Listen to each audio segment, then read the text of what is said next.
नमस्कार सर, मेरा नाम विकास भगत है और मैं पैन इंडिया में 100 प्लस कोचिंग संस्थाएं जो हमारे साथ काम करती है। हमारा काम ही एडवर्टाइजमेंट का और स्टूडेंट से रिलेटेड जो भी काम होता है, जैसे ट्रैवल का हो गया और उसके बाद एकेडमिक, सोशल मीडिया मैनेजर, ये सारा काम हम लोग करते हैं। आप कह रहे थे बच्चे जो हैं अपने मन से आते हैं, बट जब हम ऐड चलाते हैं ना, तो बच्चे को हम लोग कहीं ना कहीं से मैनिपुलेट करते हैं। जो आप देखिए 12th मूवी आया और जितने भी ये चीज़ दिखाए जाते हैं ना, तो बच्चे को, और लाइब्रेरी भी है हमारी, उसमें मैं जब देखते हैं ना बच्चों को, आता कुछ नहीं है। क्या देख के 12th फेल मूवी देख के आए, तो ये मार्केट लाइन से उनको प्रोवोक किया जाता है कैसे करना है। इस चीज़ से बच्चे रुके कैसे? 35 साल हो जाते हैं, 40 साल हो जाते हैं, कुछ बच्चे सुसाइड कर लेता है। उस माँ बाप के बारे में कुछ ऐसा हो जो बच्चे अपना डायरेक्शन खुद से ले और करे, इसके बारे में क्या कहेंगे? यहाँ विकास जी, जिम्मेदारी हम लोगों की भी है, नो डाउट। हम लोग इस जिम्मेदारी से बच नहीं सकते हैं जो एक लंबे समय से इस तैयारी से जुड़े हैं। मैं ही लगभग 28 साल हो गया मुझे सिविल सेवा परीक्षा की तैयारी से जुड़े हुए, पहले एज ए स्टूडेंट और 2002 से फिर एज ए मेंटर। तो कहीं ना कहीं हम लोगों की भी जिम्मेदारी है कि जो बच्चे दिल्ली या जहाँ भी आके घर से बाहर निकल के तैयारी कर रहे हैं, तो हम भी कैसे उन्हें एक सही रास्ता दिखाएं। मैंने जैसे कहा कि सोशल मीडिया के माध्यम से ही मैंने इस बीच में ये काम शुरू किया। कोटा हमारे देश में सोसाइट सिटी कहलाने लगा है, कोचिंग सिटी तो है ही सबसे बड़ा, और अब सोसाइट सिटी भी बनता जा रहा है। पिछले 5 साल में लगभग 71 लोगों ने कोटा और सीकर में सुसाइड किए हैं, और उसमें भी 62% बच्चे ऐसे हैं जो नीट की प्रिपरेशन कर रहे थे और प्रेशर नहीं झेल पाया, कुछ हो सकता और इशू भी रहे हैं, उन्होंने सुसाइड की है। कॉफ़ी विद कलेक्टर के नाम से एक प्रोग्राम शुरू किया कि बच्चों को कैसे स्ट्रेस से बाहर निकाल सकें।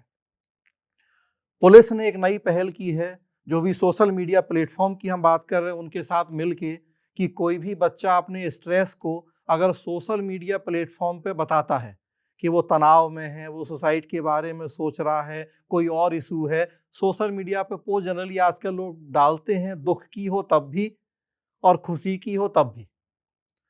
कोटा पुलिस ने सारे सोशल मीडिया प्लेटफॉर्म से टाई अप किया कि कुछ भी ऐसी पोस्ट आएगी, तुरंत पुलिस को इन्फॉर्म करेंगे वो सोशल मीडिया प्लेटफॉर्म, और with in minute police data जो मिलेगा उसके माध्यम से उस बच्चे तक पहुंचेगी और प्रयास करेगी कि बच्चे को सुसाइड से रोका जा सके, या कोई दूसरा वो गलत काम करने के बारे में सोच रहा है तो रोका जा सके। कुछ केसेस में पुलिस ने ऐसा किया भी है। झुंझुनू का एक बच्चा था, उसको पुलिस ने रोका। तो कहीं ना कहीं हम लोगों की भी जिम्मेदारी, ड्यूटी है कि अपने लेवल पे फिजिकली है तो कोचिंग में जो बच्चे आ रहे हैं उनको टाइम टू टाइम इस तरह का गाइड करें कि कोई भी गलत कदम नहीं, क्योंकि जिंदगी कभी भी रुकती नहीं है। यहाँ पास नहीं होंगे तो कहा जाता है कि भगवान ने आपके लिए कोई दूसरा और बढ़िया रास्ता खोजा होगा। तो माँ बाप, हम सब जो गाइड हैं, परिवार, समाज, अगर मिलके इस जिम्मेदारी को निभाएंगे तो मुझे लगता है कि हम जो भी गलत रास्ते पे बच्चे चल रहे हैं उनको रोक पाएंगे। जैसे विकास जी आपने कहा कि बच्चों को हम लोग मोटिवेट करके ले आते हैं एडवर्टीजमेंट देखकर। इसमें गार्जियन की भूमिका बहुत महत्वपूर्ण होती है।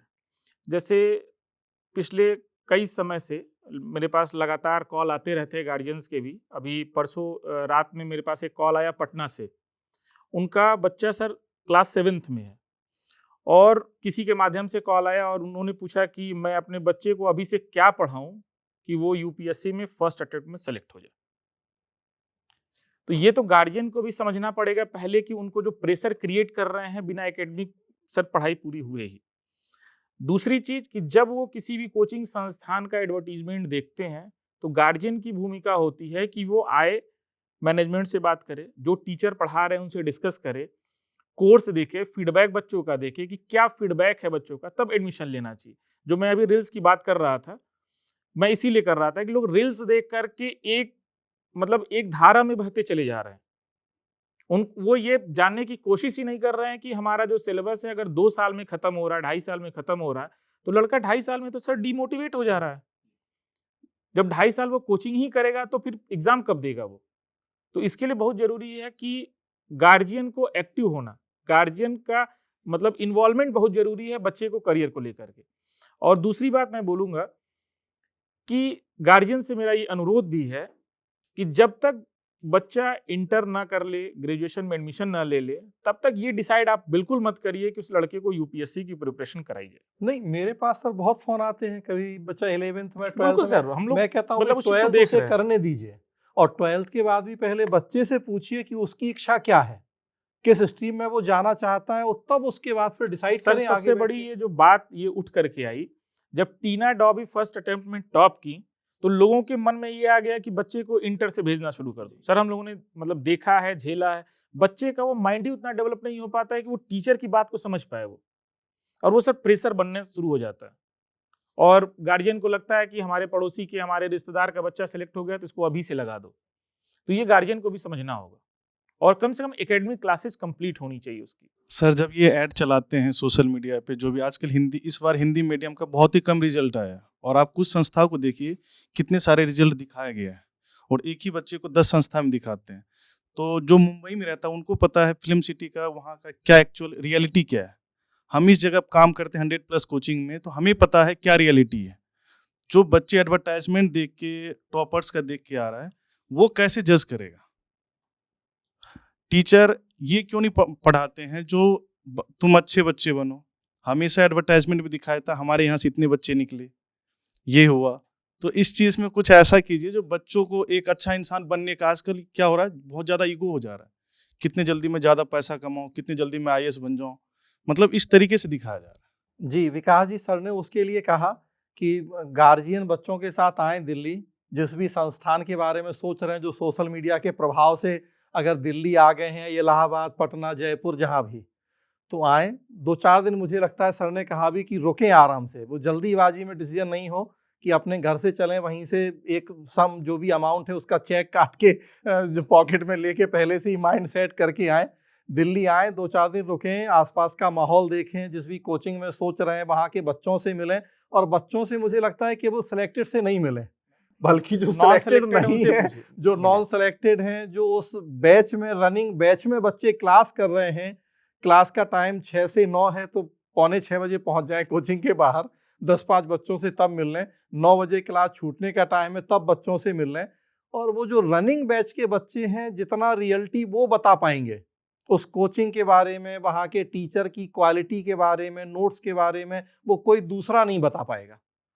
तो ये काम करें, 2-4 दिन एक सर्वे कर लें इस तरीके से, 1-2 कोचिंग या और जो भी उन्हें सोर्स लग रहे हैं वहाँ से, और तब उसके बाद डिसीजन लें, तो मुझे लगता है डिसीजन काफ़ी सही बिल्कुल, होगा। बिल्कुल। और अभी इसमें कुछ गवर्नमेंट की तरफ से, कोर्ट की तरफ से अभी एक मामला भी आपने देखा होगा, कुछ कोचिंग संस्थानों पे पेनल्टी भी लगाई गई रिजल्ट को लेकर के। तो अब धीरे-धीरे मुझे लगता है कि इन्वॉल्वमेंट शुरू हो गया है कि रिजल्ट को सही दिखाया जाए कि आपके यहाँ वो एसए का स्टूडेंट रहा है या मॉक का रहा है, क्योंकि बहुत सारी संस्थाएं सिर्फ मॉक के नाम पे रिजल्ट लगाती हैं और स्टूडेंट को एक क्राउड के रूप में अपने यहाँ एडमिशन ले लेती हैं। तो और दूसरा जो पॉइंट है कि जो स्टूडेंट सिलेक्ट हो रहे हैं सर ना, उनको भी इथिकली बड़ा मजबूत होना पड़ेगा। सर इथिक्स पढ़ाते हैं, पेपर 4 पढ़ा रहे हैं, और सर बताएंगे कि उन बच्चों को कैसे इथिकली मतलब मजबूत किया जाए कि सेलेक्ट होने के बाद वो 4 जगह फोटोग्राफ देने से बचे। भौतिकतावाद का दौर है, ये तो मैं भी सोच रहा था कि यूपीएससी ने जब एथिक्स को शामिल किया, तो 10 साल बाद अगर रिव्यू करने बैठे तो वास्तव में यूपीएससी एथिक्स को जोड़ के कितना सफल हो भी पाया है अपने इस उद्देश्य में, या नहीं हो पाया। रिसेंटली महाराष्ट्र कैडर की एक ट्रेनी आईएएस का आप लोग रोज न्यूज में चर्चा देख रहे हैं कि कैसे उन्होंने अपने दिव्यांग होने के या ओबीसी होने के सर्टिफिकेट लगाए हैं। जांच चल रही है गलत और सही की, सर लेकिन इसमें तो यूपीएससी ही अपना इथिकली फेल हो गया। वही कह रहे हैं। तो जो अभी तक सूचना है उसमें तो दिख रहा है कि मतलब गड़बड़ी हुई है। तो और पिछले 10-11 साल से जो एथिक्स पढ़ा रहे हैं हम लोग, 2013-14 की ही बात है, एथिक्स में सबसे ज़्यादा नंबर आए थे एक स्टूडेंट को, आईपीएस बने थे वो।